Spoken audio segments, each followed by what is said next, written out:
If you've been out of the game for a while, the silence starts to feel like a verdict. You look at that gap on your CV and you don't see a career break, you see a stain. You start to believe that your reputation was something you rented from your last employer. And now the lease is up, you've got nothing left but the furniture.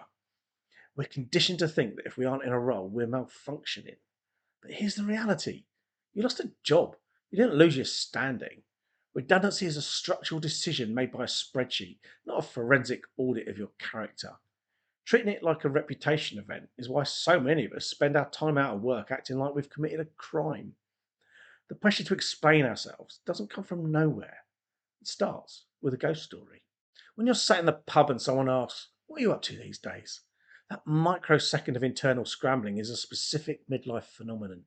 It's the reputation ghost. For decades, your identity has been tethered to a function. You were the one who kept the operations running, the person who managed the team, or the specialist people came to when things hit the buffers. Your reputation wasn't a portable battery you carried around. It was a live feed coming directly from the building you walked into every morning. The moment that security badge stopped working, the feed went dead.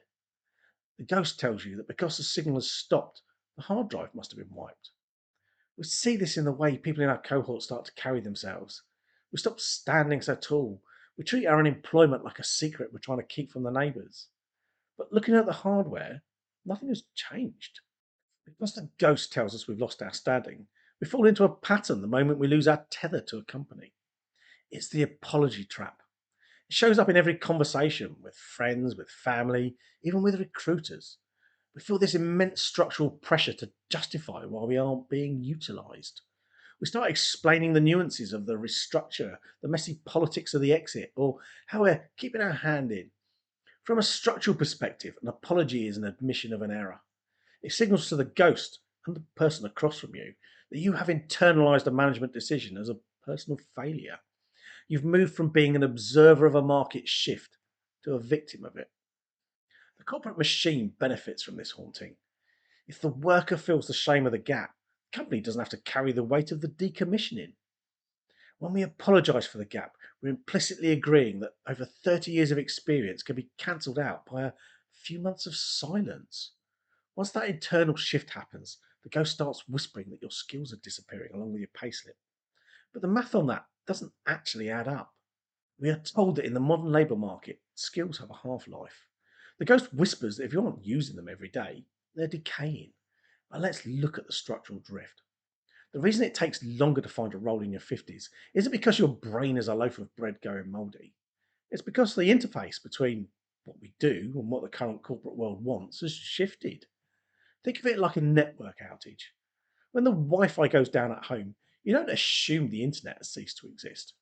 You recognise it as a local structural break. You don't sit in the dark and wonder if you've personally offended the router. Your reputation is already written. The thousands of problems you solved and the systems you implemented, they're all still there. That data is permanent. A period of not being paid doesn't delete those files.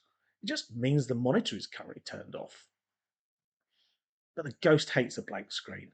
It would rather you believe the whole system is obsolete, and it uses the buzzwords of the new economy to prove it. There's a lot of noise about being current, knowing the latest software or the latest buzzwords. We worry that if we aren't in a stand-up meeting every Tuesday, we're becoming obsolete. This is where the ghost is loudest, telling you that you're just legacy hardware. But most of the current stuff is just a minor update on very old ideas. If you understand the underlying logic of how a business functions, how money moves, how projects fail, you are often more functional than someone who knows the tools but doesn't understand the physics of the work. In engineering, older hardware is often the only stuff that still works when the new systems crash. You aren't a smartphone that needs a battery replacement every 2 years. You are the mainframe. You might be quiet, you might be tucked away in a cool room, but the system still relies on the architecture you understand.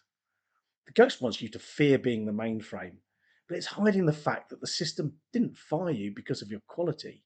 It fired you because of its own design. At our level, you aren't a brand, you're a function. You're the person who makes sure the work actually gets done while the directors are in the strategy meetings. When you go redundant, the company hasn't audited your value. It has just decommissioned a job slot. The ghost, however, tells you that you were the one decommissioned. Think of a railway line. If the station closes, the tracks are still there. The trains can still run. The engineering of the line hasn't failed. The business case for the specific stop just changed. You're the tracks. The job was the station. The mistake we made is standing on the only empty platform with the ghost, waiting for a train that isn't coming, and wondering why we're broken. The tracks are fine. The station is just closed. Once you stop mourning the station, you realise the ghost has no power over the tracks themselves. And that's when we can start looking at the raw data of what you actually own. Exercising the reputation ghost starts with data integrity. It's about looking at your career history, not as a story of jobs, but as a log of capabilities. A job is something the system allows you to have. A capability is something you possess. Redundancy can revoke your access to a building, but it can't revoke your access to your own competence. The gap is just a null value in a spreadsheet. In database terms, that doesn't mean the database is corrupted. It just means there's no data being currently entered onto that specific cell. The rest of the database, the over 30 years of performance, is fully intact and queryable. The ghost, though, sees a gap, calls it an interval, one that doesn't actually change the engine under the hood.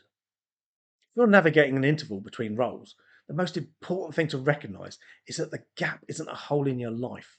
It's just a quiet stretch of road. The car is still capable of 70 miles an hour, whether there's a passenger in the seat or not. Your reputation isn't something that can be taken away by a mid-level HR manager with a redundancy script.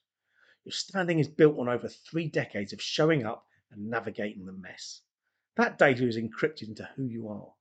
It can't be deleted by a change in headcount. The ghost only has power as long as you believe your value is streamed from a corporate office. But your value is local. It's on the hard drive. The system might have stopped using you, but you haven't stopped being the hardware that makes it work. I'll see you in the next one.